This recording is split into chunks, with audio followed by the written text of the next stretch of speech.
The Three Little Pigs and the Big Bad Wolf. Once upon a time there lived an old sow with her 3 little pigs. They lived on a farm by a meadow on the verge of the forest.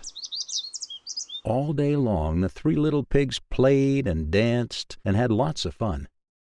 At bath time they jumped and splashed in the pond, and rubbed and scrubbed their skin till pink and shiny.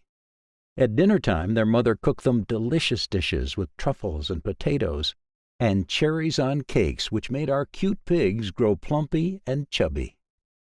One day their mother gathered them and said, "You have now become my 3 big little pigs.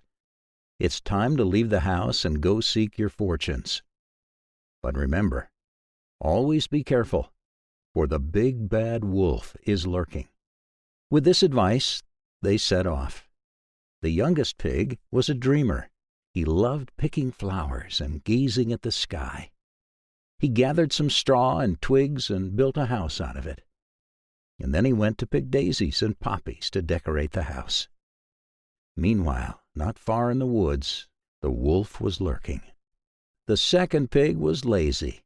He mostly liked to eat and take naps. He built himself a small bungalow out of sticks, and as soon as he was done, he went in for a rest. Meanwhile, not far away, the big bad wolf was smacking his lips at the prospect of delicious bacon and ham he would soon relish. The third little pig was the wisest and the most hard-working. She had a plan. "I will build myself a solid house of brick, complete with a latch on the front door and a fireplace and a chimney for family dinners. It'll be worth the effort." She started off while her brothers were already dreaming or resting. Soon after, the wolf came knocking at the first pig's door. He asked, "Please, little pig, let me in." But the pig had recognized the wolf. "No, no, not by the hair of my chinny chin chin," he replied. "Then I'll huff and I'll puff and I'll blow your house in," the wolf growled angrily. He took a deep breath, and he huffed and he puffed, and he blew the house away. The little pig was terrified. He squeaked and quickly ran all the way to his brother's wooden house. "Open up, brother, the wolf is coming." The second little pig quickly took his brother in and shut the twig door, but already they could both hear the wolf snarling. "Open up, little pigs, let me in," the wolf said. "No, no, not by the hair of our chinny chin chin," they replied. "Then I'll huff and I'll puff and I'll blow your house in." The wolf took a second deep breath, and he huffed and he puffed so hard that in a quick instant the house was blown away high up in the sky. The 2 little pigs screamed in terror and ran as fast as they could to their sister's house for help.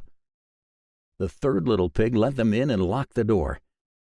She decided to make them supper so they could forget their worries. She placed a pot in the hearth and lit a fire to boil some water. Suddenly the wolf was banging at the door and screamed, little pigs, let me in." "No, no, not by the hair of our chinny chin chin," said the 3 little pigs. "Then I'll huff and I'll puff and I'll blow your house in," the wolf replied angrily, and he took a deep breath for the 3rd time. The wolf huffed and he puffed as hard as he could. But this time nothing happened. So he huffed and he puffed again and again. Not a brick moved. The wolf was exhausted and panting. Then he had an idea.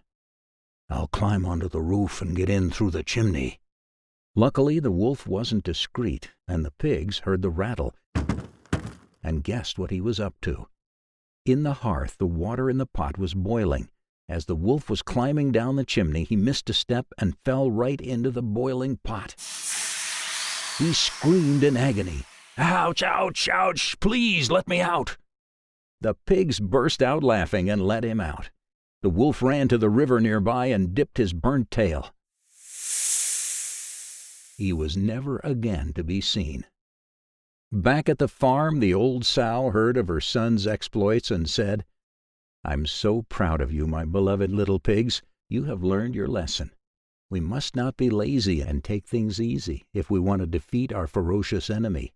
Foresight and hard labor will bring us victory.